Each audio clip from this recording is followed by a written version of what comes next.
हाँ तो बच्चों जीरो चैप्टर को खत्म करते करते अपन ने लास्ट इंटीग्रेशन पे छोड़ा था।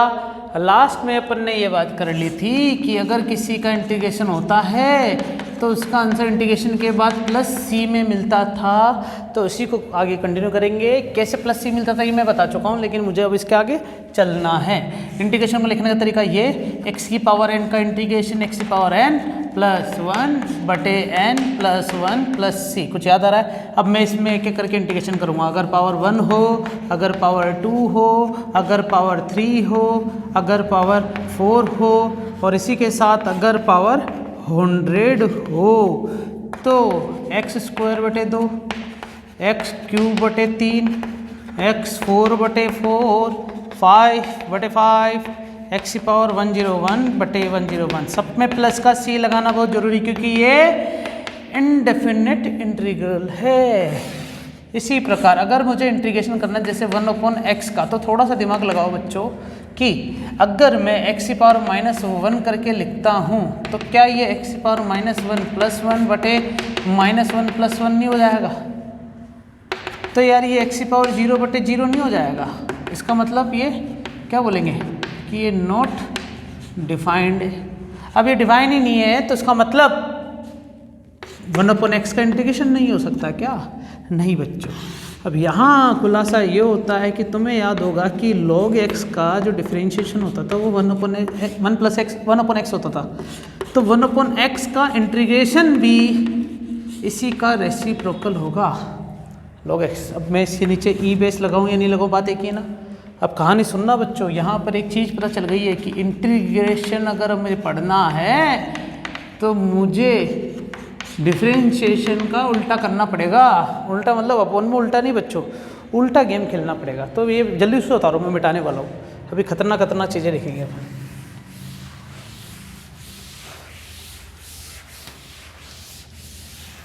ठीक है, सबसे पहली चीज़ मान लो कि हमारे पास, अरे नहीं पहले डिफरेंशिएशन लिखना है।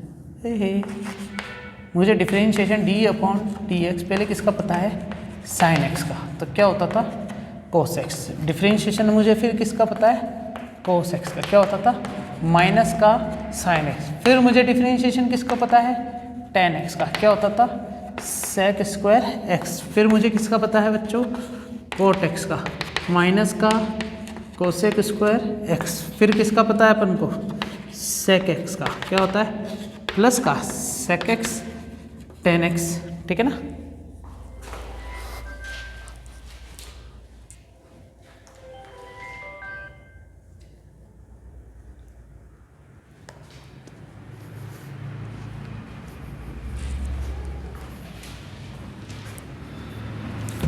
और उसके बाद लास्ट में क्या था? कोसेक एक्स का माइनस का कोसेक एक्स और कोटेक्स। ठीक है ना बच्चों? ये हमारे पास की कहानियाँ मौजूद है। अब मुझे इन्हीं के पैरेलल में करना क्या क्या है वो देखेंगे ज़रा। कि अब मैं लिखूँगा integration of cos x, integration of sine x. उल्टा लिखूंगा ना, माइनस हटा दिया बच्चों, ध्यान रखना। माइनस मैंने हटा दिया है। ये हो गया साइन एक्स प्लस सी, ये हो गया कोसेक प्लस सी। माइनस इधर आ जाएगा, ये वाला माइनस मान लो यहाँ होता, तुम उसको उठा के वहाँ ले जाता। अब तुम सोच रहे होंगे कि सर ये वाला माइनस इधर भी तो जाना चाहिए। मैंने बताया सी प्लस माइनस दोनों हो सकता है, लेकिन हमेशा लिखते किस में है?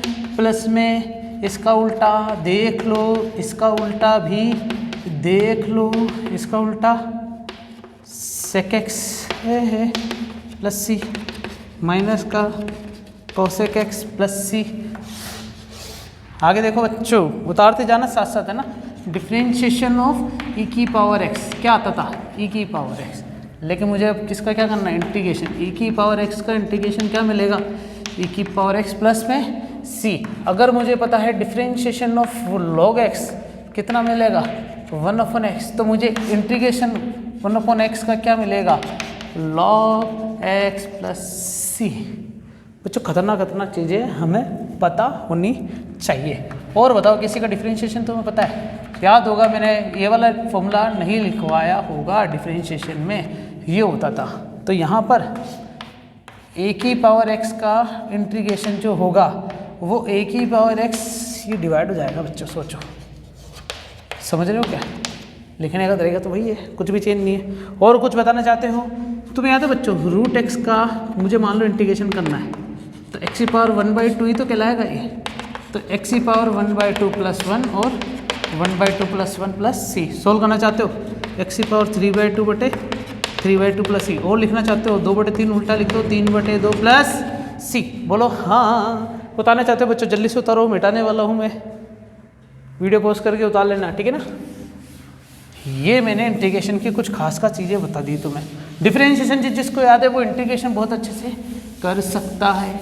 ये इनडेफिनेट इंटीग्रल की बात करिए, अपन बात करेंगे किसकी?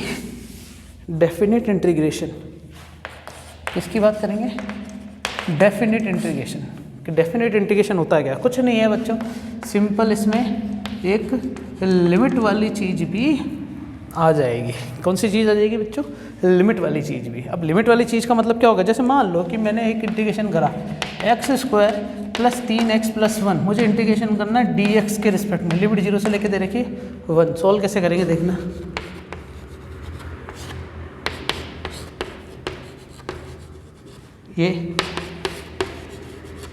ये लिमिट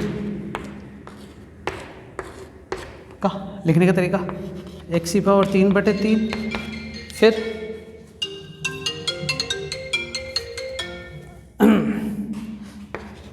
x की पावर 2/2 प्लस, क्या ये x की पावर 0 मान सकता हूँ क्या मैं यहाँ पर? मुझे अभी आइडिया नहीं चल रहा ना, इसलिए मैं इसको ऐसे मान सकता हूँ। लिमिट 0 से लेके 1 चल रहा है बच्चों, दिख तो रहा है ना कि ढंग से मिटाऊँ, अगली बार ढंग से मिटाऊँगा।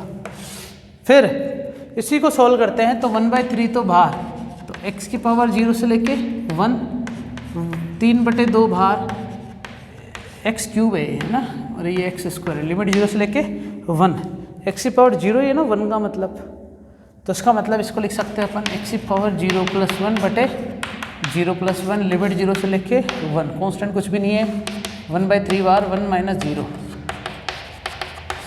1 - 0।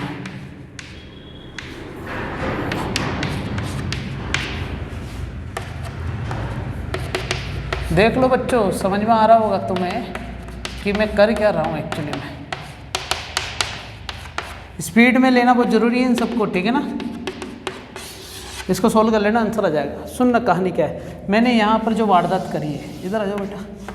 मैंने क्या करा एक्चुअली में, मैंने करा है अपर लिमिट में से मैंने लोअर लिमिट को क्या कर दिया बच्चों? माइनस कर दिया। अपर लिमिट में से लोअर लिमिट को माइनस कर दिया है, उसी वजह से हमारे पास आंसर मिलेगा, नहीं तो आंसर नहीं मिलेगा। अपर लिमिट में से लोअर लिमिट माइनस करना बहुत ज़रूरी है, ठीक है? उतारो, वीडियो पॉज करके उतारो।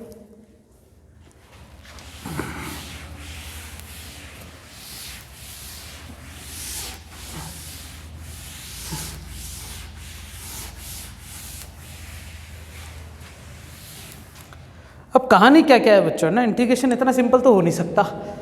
डेरिवेशन में तो बहुत बड़े बड़े इंटीग्रेशन देखने को मिलते हैं। तो मैं तुम्हें जो चीज़ समझाने वाला हूँ वो किसकी बात करने वाला हूँ?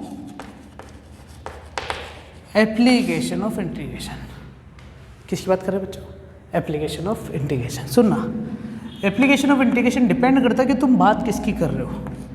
तुम 1D में चल रहे हो, तुम 2D में चल रहे हो, तुम या 3D में चल रहे हो। तो मैं इसके बारे में बताना चाहता हूँ। सबसे पहले अपन बात करेंगे 0D, मतलब 0 डायमेंशन। डायमेंशन का मतलब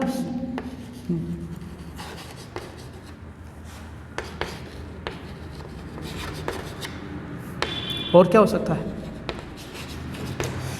डायमेंशन मतलब जिसकी लेंथ, विड्थ और हाइट होती है वो उसकी डायमेंशन कहलाती है, ठीक है ना? जिसकी लेंथ होती है, विड्थ होती है, हाइट होती है, वो उसकी क्या कहलाती है बच्चों? डायमेंशन कहलाती है। तो सोचो जरा, लेंथ, विड्थ, हाइट हो ही नहीं, फिर भी no length, width, height, width कुछ भी ना हो, फिर भी शेप है, तो वो शेप कौन सा हो सकता है बच्चों? बताओ। This is known as point.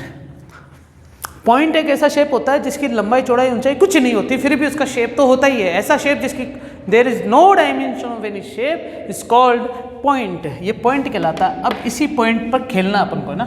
मान लेते हैं कि अपन ने पॉइंट के पीछे पॉइंट के पीछे पॉइंट के पीछे पॉइंट के पीछे पॉइंट ऐसे बनाते रहते हैं, लेकिन ऐसे थोड़ी करेंगे तुम ये बना दोगे। इसे अपन बोलते हैं पॉइंट एक्सट्रूशन। क्या कहलाता है बच्चों? ये पॉइंट एक्सट्रूशन, जिसमें पॉइंट पॉइंट पॉइंट पॉइंट जोड़ के अपन ने क्या बनाई है। पॉइंट एक्सट्रूशन से क्या मिलता है बच्चों? लाइन। और यही से बच्चों आविष्कार हुआ है किसका? वन डायमेंशन का। किसका बच्चों? वन डायमेंशन का। अब मैं यहाँ पर एक वर्ड लिखने वाला हूँ बच्चों दूसरे कलर से। क्या लिखा बच्चों मैंने बताओ? ईंट। मान लेते हैं कि ईंट ही हमारे लिए क्या है बच्चों? पॉइंट है। ईंट ही हमारे लिए क्या है बच्चों? पॉइंट है। अब ईंट ईंट जुड़ती है तो क्या बनती है?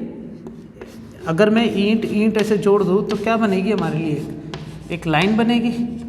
और ईंट के ऊपर ईंट ऐसे जोड़ दे में क्या बनती है? एक दीवार बनती है कि नहीं है? फिर ऐसी एक दीवार, दो दीवार, तीन दीवार, चार दीवार बना के हम एक रूम तैयार करते हैं। तो मिटाने वाला हूँ बच्चों कुछ ना कुछ, मैं जल्दी से उतारो। जीरो डायमेंशन की बात करते ही मैं किस पे चला गया था? ये वन डायमेंशन पे। फिर अगर मैं एक लाइन है उसी के ऊपर एक और लाइन ऐसे बनाते जाऊँ तो मैं ऐसे थोड़ी बनाऊंगा। एक्चुअली मैं इसको क्या ये कर दूंगा क्या?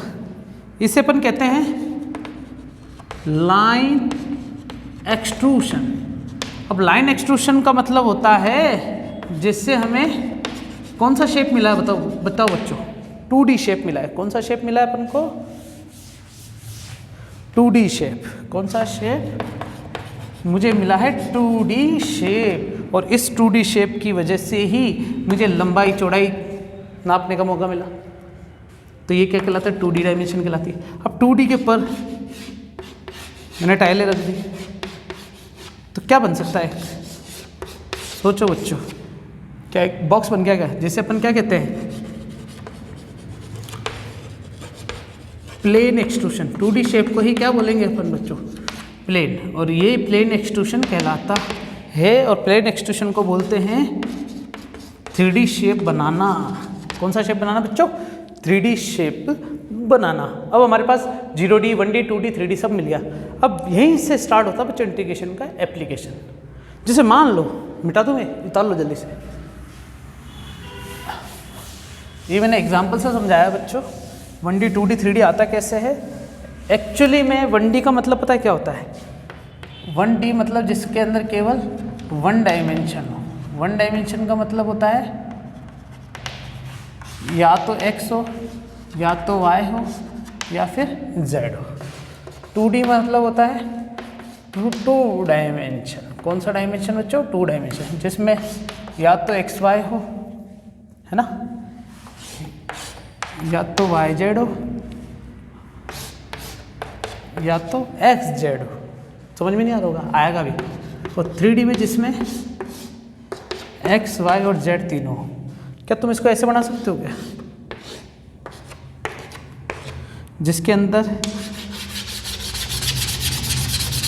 ये इलाका अलग हो गया, ये इलाका अलग हो गया,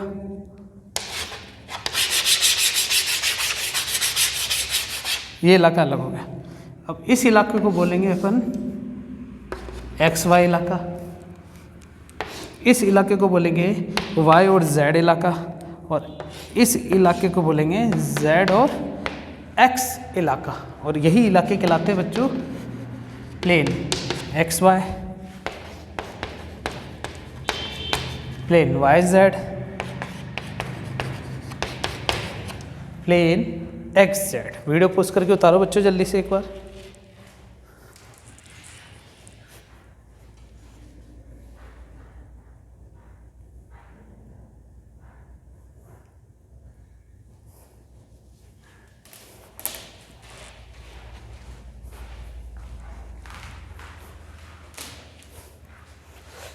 तो ये जानकारी है ना बहुत इंपॉर्टेंट है ना, इसको उतार लेना बच्चों अच्छे से ना। मिटा देता हूँ।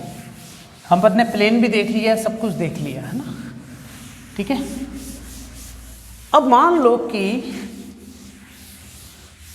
बड़ा सिंपल सा एक क्वेश्चन पूछता हूं ना। मान लो मैंने यहाँ चार्ज रखा, यहाँ पर एक टेस्ट चार्ज रखा, इसकी वजह से जो फोर्स लगेगा F बराबर K Q naught Q upon इन दोनों के बीच में फोर्स, और इलेक्ट्रिक फील्ड भी अपन को पता है, ठीक है।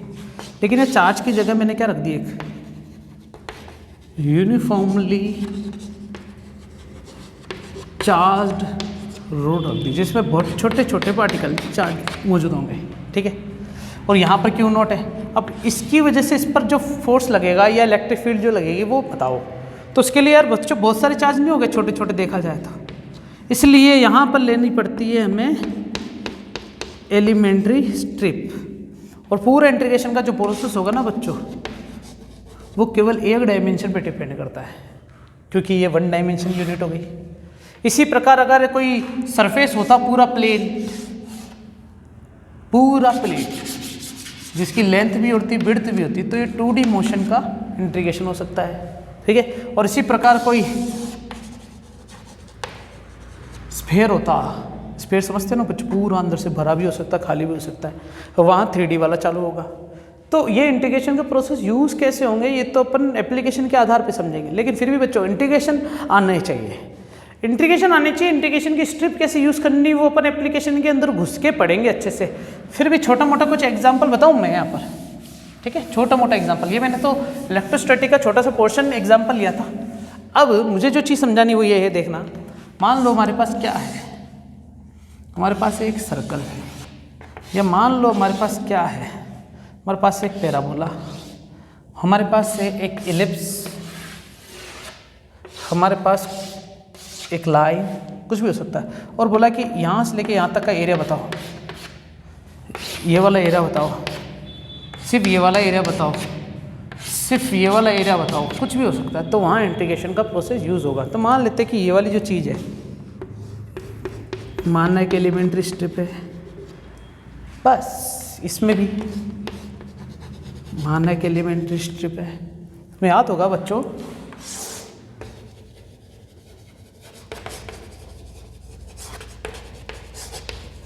मैंने लिखा है करंट कैरिंग वायर, और स्टेट एक्सपेरिमेंट बायो सावर्ट लो, याद आ रहा है। इसमें डीएल लेते थे छोटे से पोर्शन को, एंगल थीटा, इस पॉइंट पर मैग्नेटिक फील्ड निकालना था, क्या होगा, तो वो डिपेंड करता था कि डीएल कितना है। फिर बाद में जब ये डीबी है ना, इंटीग्रेशन ही करना पड़ता था। बायो सावर्ट लो का मतलब समझ में है ना बच्चों, थीटा बीटा सब बहुत सारी चीज़ें होगी, लेकिन ये डीएल लेना बहुत ज़रूरी होता था, एलिमेंट्री स्ट्रिप लेनी बहुत ज़रूरी होती थी। कहाँ कहाँ पर एलिमेंट्री स्ट्रिप लेते हैं, मोमेंट ऑफ इनर्शिया वाले चैप्टर में सबसे ज़्यादा एलिमेंट्री डिस्क है, अपन ने एलिमेंट्री स्ट्रिप ऐसे ले ली,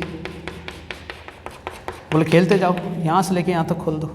एलिमेंट्री स्ट्रिप डिपेंड करती है कि कहाँ से कहाँ तक चलती है, ठीक है। बहुत सारे मैंने एग्जांपल बता दिए, लेकिन अपन जब टॉपिक के अंदर घुसेंगे वहाँ इंटीग्रेशन का यूज़ करना अपन आसानी से सीख जाएंगे। लेकिन इंटीग्रेशन करना है, कैसे करना है ये मैं सिखा चुका हूँ, किस तरीके से करना है, लेकिन कब करना है और कौन से प्रोसेस से करना है वो अपन टॉपिक के अकॉर्डिंग ढलेंगे, और उसमें मैं तुम्हें सारी चीज़ें समझाते चलूँगा। बच्चों इतनी सी जानकारी तुम्हारे लिए इनफ है। अब छोटा सा मैं एक डिस्क्रिप्शन देता हूँ तुम्हें शेप के बारे में, जैसे 1D 2D 3D बताया ना मैंने तुम्हें, उसी टाइप से हमें एरिया पता होना चाहिए हर किसी का। जैसे ज्योमेट्री का कुछ पोर्शन है मेंसुरेशन का, जैसे सर्कल है, स्क्वायर हो गया, ये हो गया, आइसोसेलेस ट्राइंगल हो गया, राइट एंगल ट्राइंगल हो गया, सपेरा, क्यूबॉइड, स्क्वायर, सबके सरफेस एरिया का फॉर्मूला याद होना चाहिए। कोन, सिलेंडर, आधा सपेरा, सपेरा वो वाला सपेरा नहीं, स्फेयर है, ठीक है ना बच्चों। ये वो चीज़ें हैं जिसमें अपन को परेशानियाँ होती है, तो वो परेशानी हो ही ना, इसलिए सारे फॉर्मूले लिख लेना, लिस्ट बना लेना, और हमें याद होनी चाहिए। मैं छोटा सा कुछ नमूना दिखाना चाहता हूँ बच्चों। देखो मान लो ये बेलन है, क्या है बेलन मतलब सिलेंडर, सिलेंडर का ये होता है पाई आर स्क्वायर सर्कल, और इस सर्कल कितनी हाइट तक है, h हाइट तक है, तो पाई आर